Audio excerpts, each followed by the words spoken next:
right. Well, we have Deb Wetzel with Three Stories Consulting with our course today, guest speaking for a module that we're going through covering like high impact dialogue models, COSA models, and Deb's going to talk to us today about a project she is leading called RAIV. And so we're going to hear more about what that's about and what it looks like and what she's learned from that. I know Deb from CCRJP when she was working and serving on the board as the president there and chair. So the community in Colorado has been just, blessed by Deb's talents and leadership, and she's done a lot in the field. So I just want to flag that, we're going to be talking about a specific project and niche today, but Deb's done a whole lot for the restorative justice community. So yeah, Deb, I'll give it to you to just sort of share more about how you come to the practice. Thanks, Rachel. And I feel compelled to say I have done a lot in the field in partnership with a lot of really fabulous humans. So it's not like I have done, but we have done. So that feels important to name. Yeah. So right now, my focus in my work is on the Restorative Approaches to Intimate Violence project. That's what RAIV stands for, Restorative Approaches to Intimate Violence. And I'll just give you a brief sort of summary of how I came to this project, which has been a long journey. So I'll start with the personal because I have lived experience with intimate partner violence personally and as a mom. My child was also a part of a domestic violence partnership. I use the quotes around partnership. And so those things have certainly impassioned my efforts to bring the world of restorative practices or transformative justice practices, however you want to frame it, to this particular work of intimate violence. And I use the words intimate violence nowadays really intentionally, not intimate partner violence or domestic violence, the language that's more common in the field, because in my experience and my conversations with folks, partnership isn't necessarily part of the dynamics, and domestic isn't necessarily part of the dynamics, but intimacy is pretty commonly part of the dynamics of this kind of violence. So there's that piece, and I won't go into the details of that, but I'll give you the professional sort of coming to. So given my lived experience in 2007, I wrote my first grant thinking, of course, people are going to want to use restorative practices in these dynamics in the criminal legal system, which at the time I was working for the Longmont Community Justice Partnership and seeing the need both for young people and adults. And I kind of got laughed out of the room with that grant application because nobody was interested.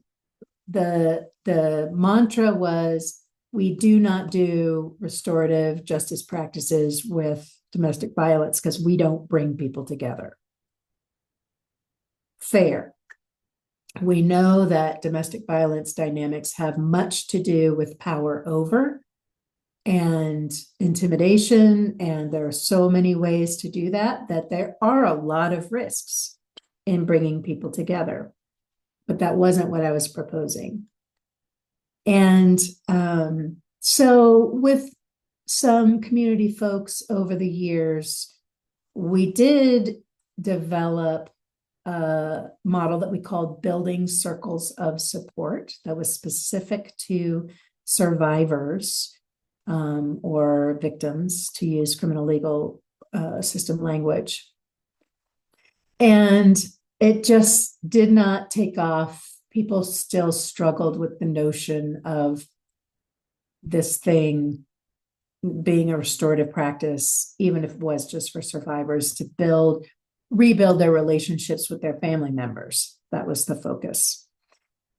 Fast forward in 2017, 10 years later, I began working in the criminal legal system as a probation supervisor for the state 20th Judicial District. And I got assigned to the domestic violence team as a supervisor and a probation officer. So I was working very specifically with people responsible for causing harm in domestic violence relationships and dynamics. In working with folks, I recognized so much possibility for the foundational principles of restorative practices. It's all about building relationship that's rooted in respect, taking responsibility, doing what's possible to repair harm, and really finding a way forward into whether it's right relationship with the people that were directly harmed or family members or self.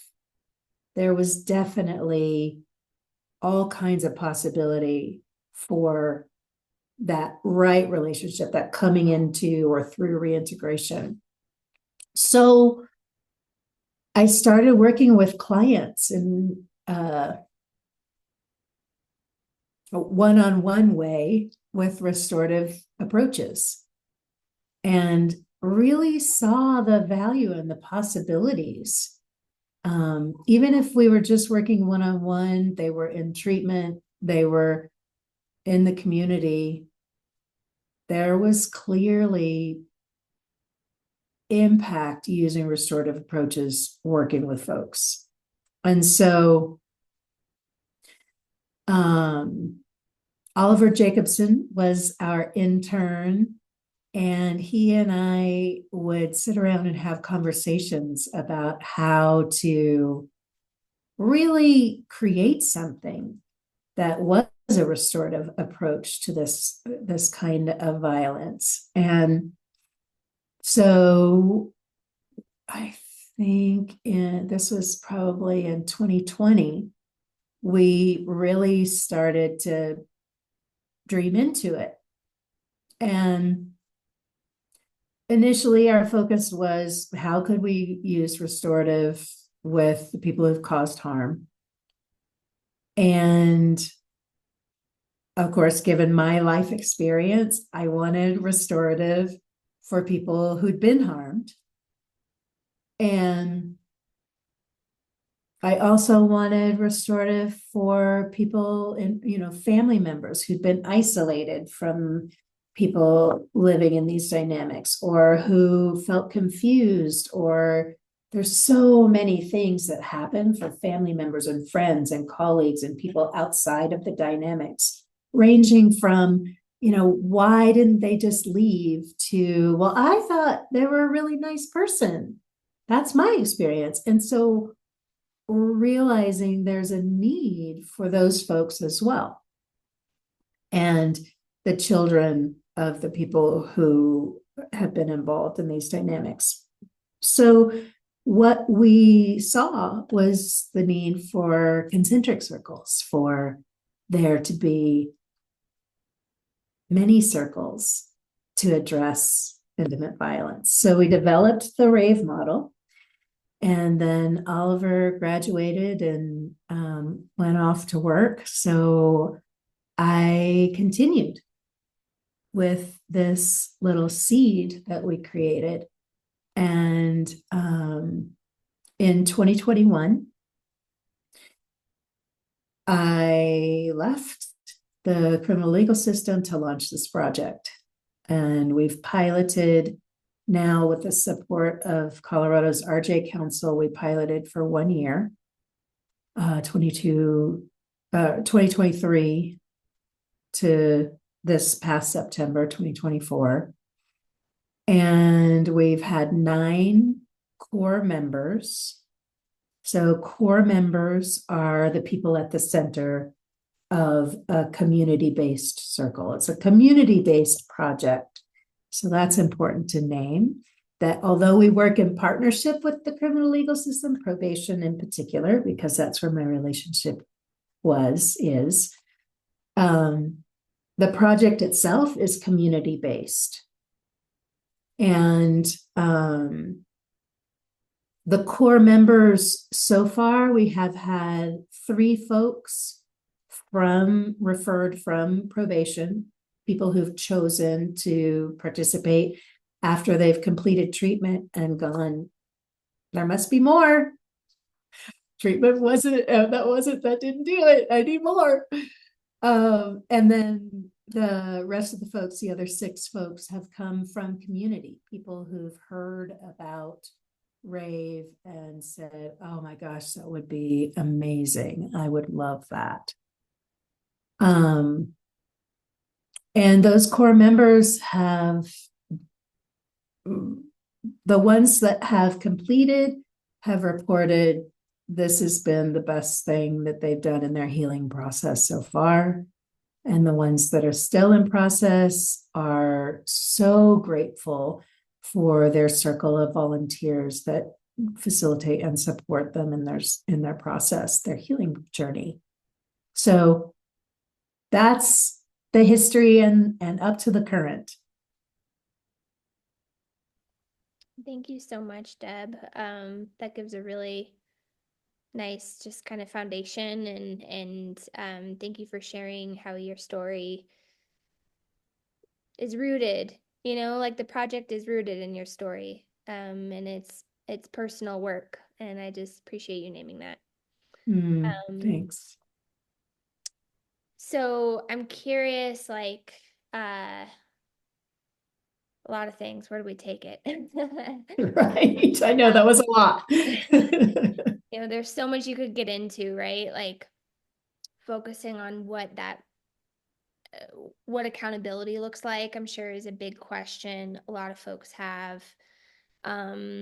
What does the concentric, like what happens to the existing relationships in that restorative process? Like how how do you consider, I guess, like the particulars of this kind of harm and this kind of dynamic in setting up the model?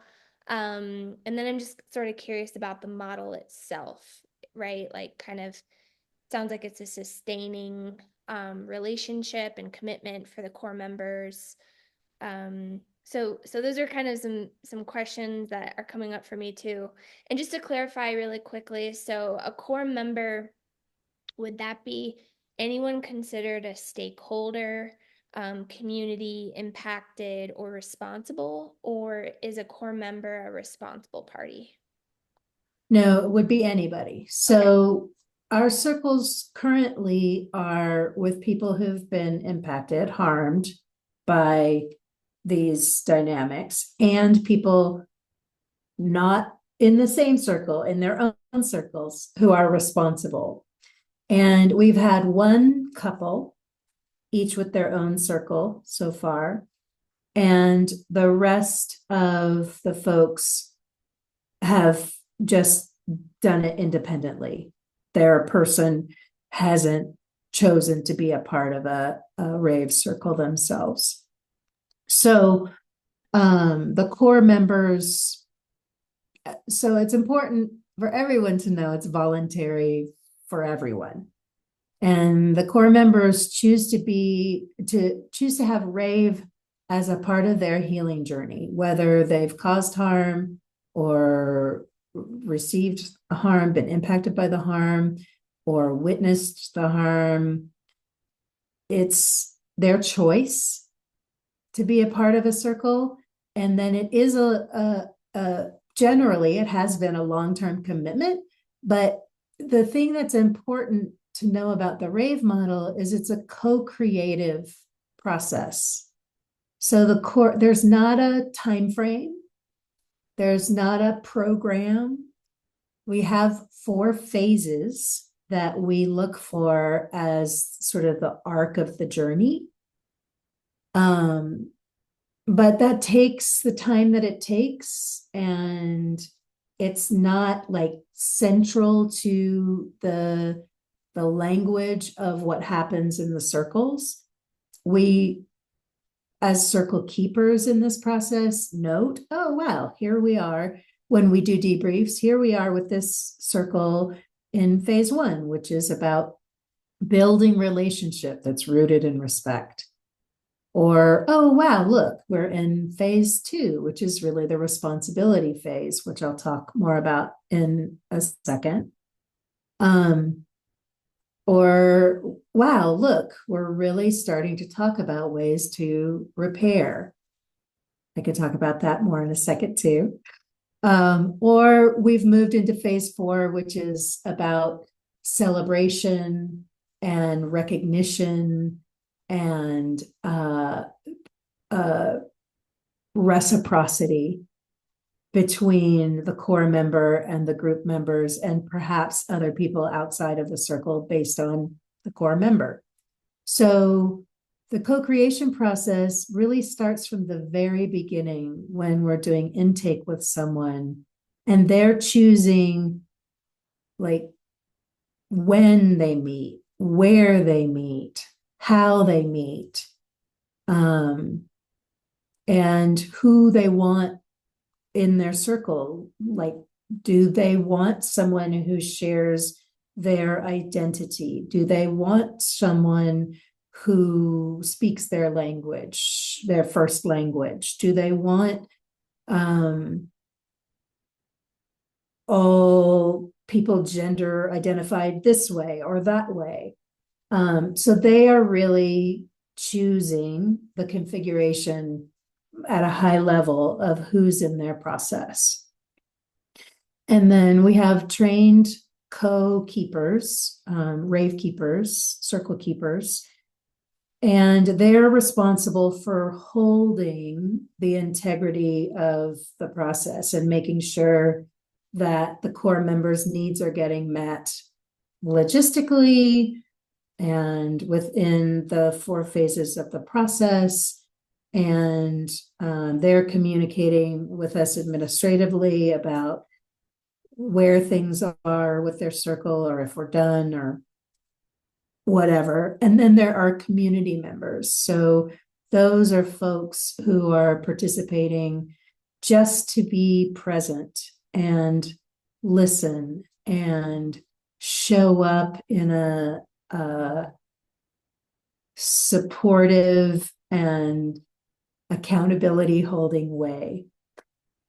So that's the configuration of the circle. And then relative to, I mean, you can get what phase 1 is, building relationship, which happens at the speed of trust because everyone does that differently.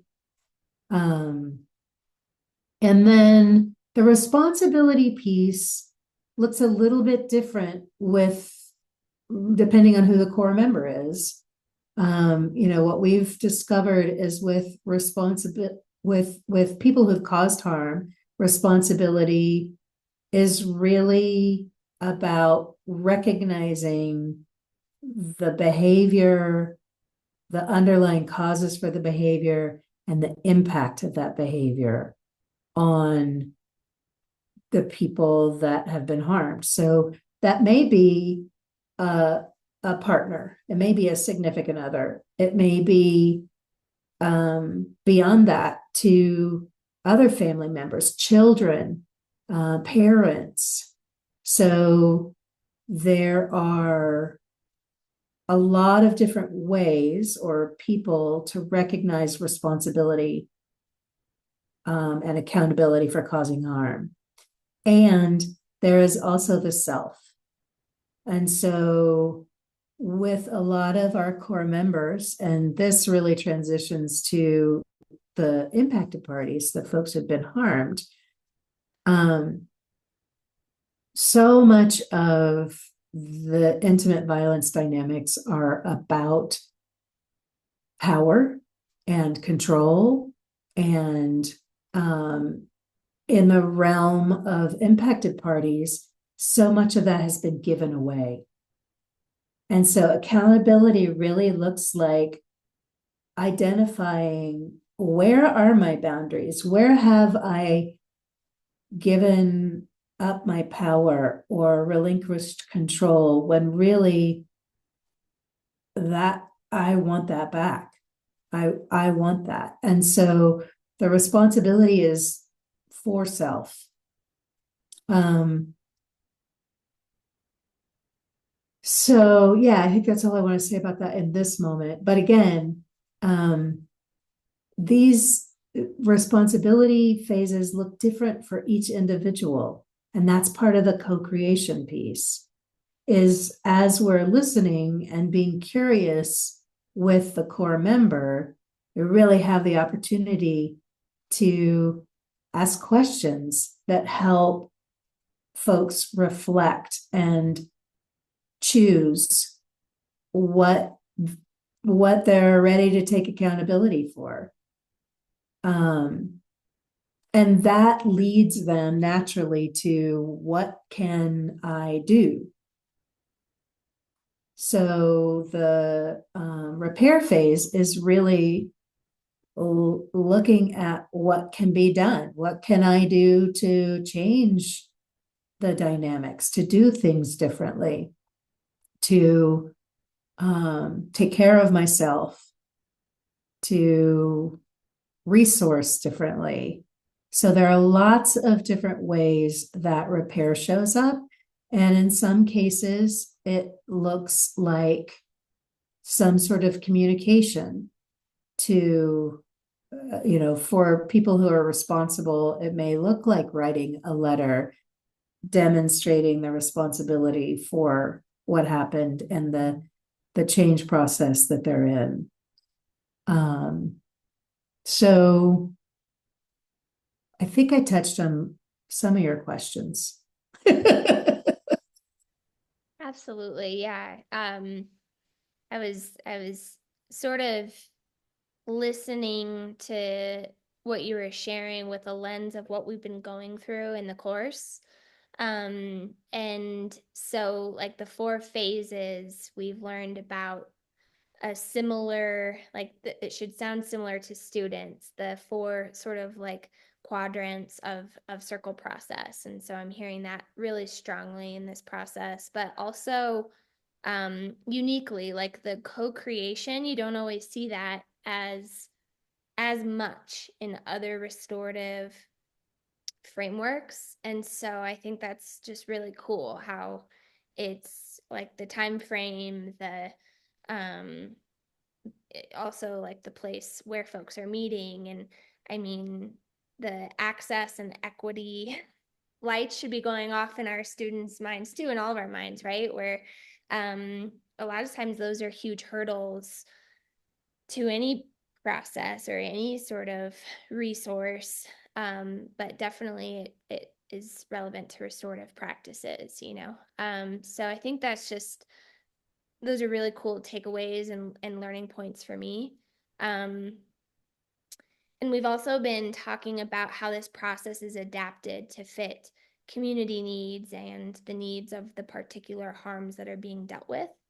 And so while those things are resonating and there's this familiarity to what you're describing, some things that felt a little bit unfamiliar to me, and it seems like due to the nature of the harm, um, is like the personal empowerment, like when power has been taken away, how am I accountable to myself to take up my power again?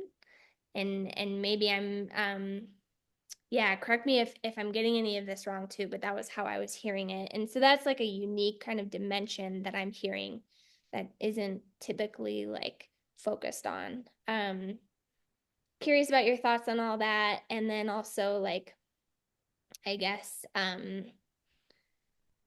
Yeah, I mean, any other particulars to this harm that you tend to be sensitive about? Yeah. Well, I think the number one thing is safety, safety first. And a lot of people who work in the realm of domestic violence or intimate partner violence or gender violence, like that's their first question. Well, how do you navigate that? We are very conscious of safety first. So at the intake, we have lots of questions around safety no matter who the person is. So that's the starting place. We ask those questions. And then when we're working with core members to decide the logistics, we're also asking safety questions. And then at each circle, the circle keepers ask safety questions. So, that, and statistically, particularly victims of this kind of violence, survivors of this kind of violence, are the ones who know the level of risk. So we know that asking those questions of our core members is the best thing that we can do. And then responsible parties, we're asking specific questions of too that are a little bit different, but the same intention. So that's unique to this work for sure. And then to the sort of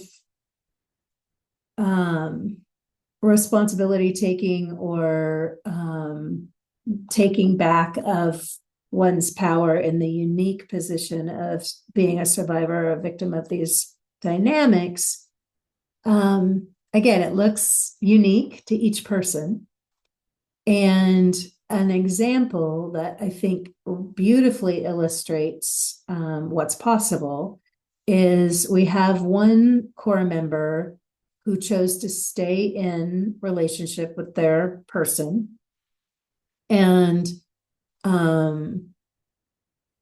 in the circles would really talk about what was happening and what they needed. And so the circle members got to be curious with the core member about how to get that need met. And the core member eventually came to recognize what I need is to set clear boundaries, and I need to stick to them. Because my person will honor what I say. I just haven't been saying this is the boundary and I'm not gonna step over it. And you aren't either. And so that core member, over the course of the year that they were in RAIV circles, just continued to practice setting boundaries and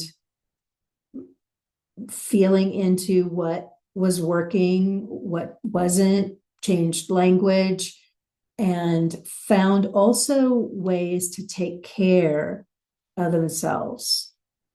So part of what was happening is all of their energy was going to take care of the other person and the relationship, and they were depleted and not taking care of themselves. So part of the boundary setting was yes or no, I do or I don't want to do that or go there or whatever. And part of the boundary setting was taking care of themselves. And by the end of the process, the person with the core member was like, yeah, I don't know if I'm going to stay in this relationship. But what I do know is that I'm stronger and that I can and do set boundaries and take care of myself first. So that's an example. And then in the case of the couple, great example too. they had stayed together, but were really each in their own circle working through the dynamics of what was happening and figuring out the core member who had been harmed was really working on figuring out, what do I really need and want in this relationship and for myself. And that has been the journey of this core member. And to really identify what actions to take that would meet those needs, and then to practice them. And it was completely their design. Nobody was saying you should, or have you thought of, or what if you did this. The circle members were listening and really being curious and asking, so what ideas do you have? What would feel good to you? What do you want to try this week? So, they're not answering the what it is, or the best way. They're really just being present and curious. And how cool is that? Like to think, I don't know, based on my personal experience, based on, I guess, what we've learned through restorative work, is how that seems to last a lot longer. That seems to go further distance when it's a choice that we made for ourselves and people gave us the space to do that, as opposed to, maybe half-heartedly being like, okay, it's, the advice that you gave me, or whatever it is, right? Like that somebody else is sort of imposing on you. So that's really cool. Thank you for those examples. Um, Looking at our time here, I'm wondering, so like I have a few voices in my head too that come from past work experience working in like a fast track domestic violence program, as an intern, and just thinking about what some folks that I worked with, like in a place of like good intent, would say as something they're concerned about with a like a restorative model, sort of. So I'm curious about that, and then I'm also just wanting to make sure that we have time to discuss like possible ways that people could learn more, or get in touch, or just kind of like follow what's going on with RAIV. So I just want to earmark those two things, but I'm curious too if anything is coming up for you that you want to make sure we have time for. Now I feel like I'm hitting the marks. I don't know. Okay. So if more stuff comes up for you, definitely ask. Okay. So what sorts of things? Yeah, I mean, I think that sometimes in work with any particular type of harm, that there can just be kind of like a repetitive message maybe, or it's difficult to work in those like certain criminal justice positions and seeing a lot of people come through with a lot of trauma, harms, etc. um and I feel like something that was sort of felt in some of those spaces, was related to kind of like a manipulative behavior, and just like for someone who might be participating in like the action and causing harm to someone else, and that they're intimate with, um a sort of a like an opportunistic attitude maybe towards a process like this, to maybe get something out of it, right? Or a possible like boundary push or whatever.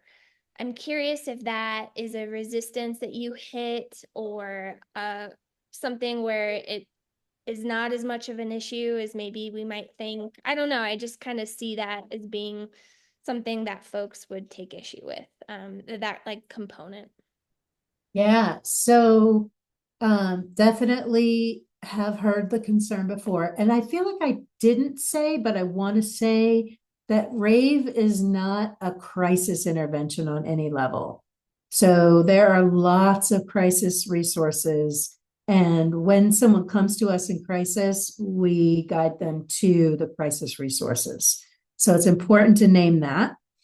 Um, and, relative to specifically responsible folks who've caused this kind of harm, and the mindset or dynamics that often show up being manipulative or power over, and, about control. Well, the beauty of the design is, sure, you're co-creating this with your circle. So you from the beginning are free to choose when and where you meet and the kinds of folks who are in the circle. We're saying, yes, you do have choice here. And it's your choice to participate or not. And it's the choice of everyone who chooses to be a part of the circle, whether they participate or not. And so that autonomy is built in. Like it's very Aikido. There's nothing to push against. If power and control is what you come with, cool. You'll have power and control for yourself, and everyone else also has power and control for themselves. So they get to choose. And if the circle keepers sense, and all the circle keepers have training in the domestic violence dynamics and things to look for and be aware of, if they sense that there is some coercive behavior or there's power and control dynamics showing up with a core member, they get to name that really specifically in their circle and be curious about that. Wow, I'm feeling like you're trying to influence or decide for me, and that's not how we operate. So let's just explore that. I'm curious, have you noticed that for yourself? And give folks a chance to be curious about that in themselves. And they also get to name, like, when this happened, this is how it felt for me. And my request is that you do this differently moving forward. So we use nonviolent communication to be part of the structure of how we work in circle when things come up, when conflict arises. And there is ample opportunity for every member of the circle to speak their truth, bring their actual experience of what's happening in the circle, and to name the dynamics as they arise. I'm thinking right now about how powerful curiosity can be as a tool for accountability. Like curiosity can be very honest, and like honesty, you know, is needed in accountability. So I just haven't always made that clear of a connection. Um, thank you so much, Deb. I'm curious, like, if students are really fascinated by this project, are wanting to be involved or just stay informed, what would you tell them? I would say check out our website. I'm so psyched that we finally got our website launched this year as part of the grant. And it's RAIV Circle, RAIVCIRCLE.org, raivecircle.org.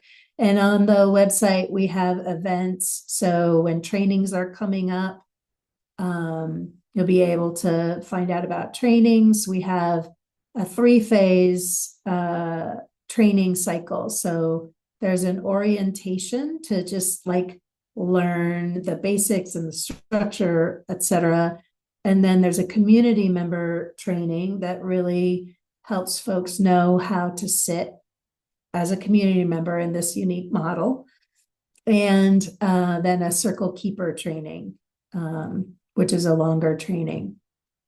And each of those is a prerequisite. So orientation is first, community member is second, circle keeper is third.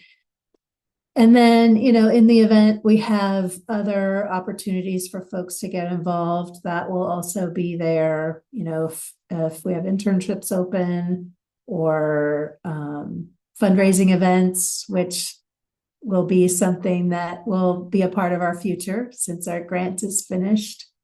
Yeah, so that's the best place, ravecircle.org. Beautiful. Thank you. I'll link it in our course materials too. Thank you. Yeah, thank you so much, Deb. Anything else that you want to say? Um,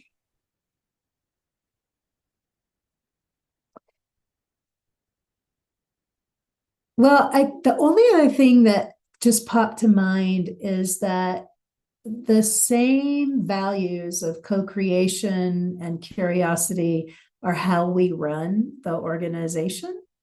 And there's a group of volunteers that are co-creators of the model. So just like at the very beginning, Rachel, when you said, "Oh, Deb is da da da da da," it's the same. Like I don't do this by myself.